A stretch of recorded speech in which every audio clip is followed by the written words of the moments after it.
Good afternoon, everybody. Joe Jacobson here. We're going to take a look at domain names today, and particularly with the idea of what you should think about when you want to get a good domain name for your business that's going to be found more easily on the internet through SEO.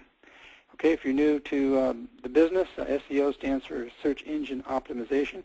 So you want to find a good domain name that has some keywords in there that represent your business as well as can be found on the internet. So take a look here at this the screen here. We have a domain registrant. We're just using here as an example GoDaddy. You can use whoever you want to, but just go and to their site and search for your domain name. We're going to take a look here at just one I thought about just for fun here.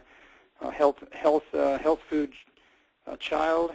We're thinking about healthy food for kids. So let's just type this in here, health food child, and let's just say you're building a business around that name, that topic.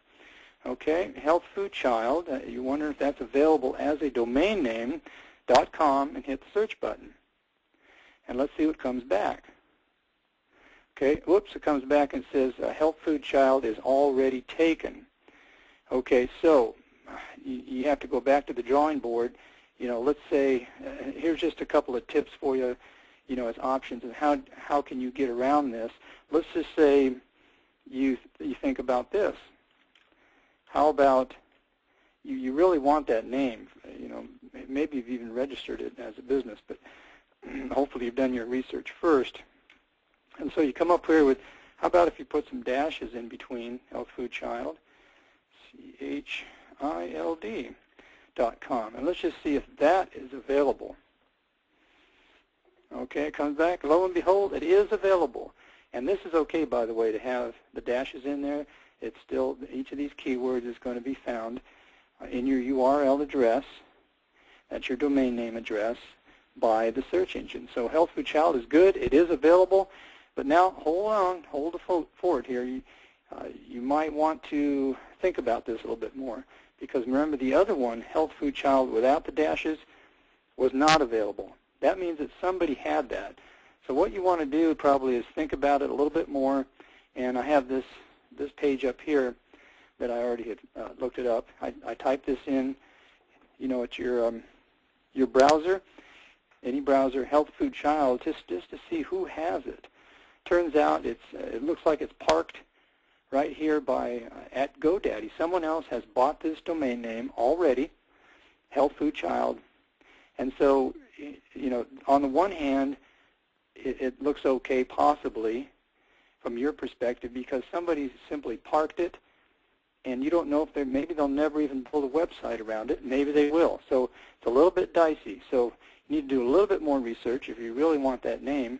If you come over here to this site right here, the Who Is directory, you type it in, health food child, you're doing a little deeper research here, and click on the search just to see who has this and what the status is of it. Okay, so you come down here, yes, it is taken, and you can scroll down here to get more information.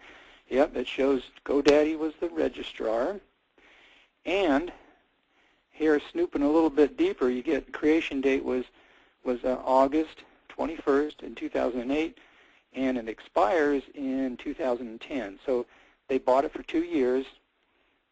Again, you don't know at this point if they're going to ever build a website. They haven't so far, right? Because we just showed you that it was parked. So you could gamble and say, hey, I'm going to go ahead and take that name, this name over here, with the dashes, and go ahead and build my business around it. Or you might say, you know what, someone else already has it. I better go back to the drawing board and search a little bit more.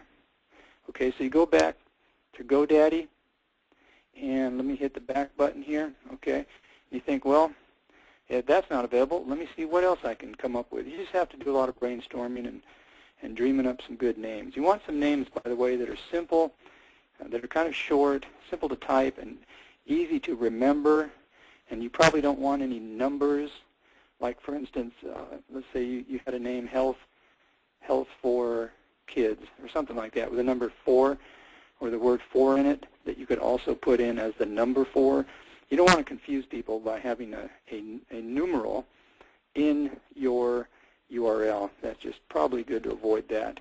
Okay, and also abbreviations might not be good unless it's your complete title. Just a real simple phrase, keywords in there is the best way to go. So let's say with this now you think of another name. Well, you come up with some other name here. How about super healthy? Super healthy child. Okay, that's still, very, right along the same lines there as the keyword you're looking for your business. So it's a good idea you have.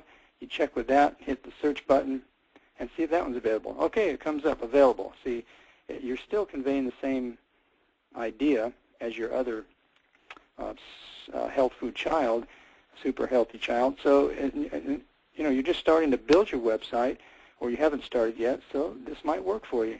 You say, hey, that sounds good. I'm going to go with that. Okay, so and now you don't have to go research anything else who has it because nobody does have it, and you can now grab it and purchase it on this site or whoever you're going to use for your registrar. Go ahead and grab it, and you might even want to grab the .net depending on what kind of websites you're going to build or blogs. Okay, so that's just a little snapshot there. I hope that helps you out. And of course, there's more ideas to think about with that. You might even want to check in your own state to see if that name is registered by anybody in your state, as a company or corporation or doing business as a name. And if not, check with your own state laws on that. But you're all set there, and have fun researching, and we'll see you on the next video.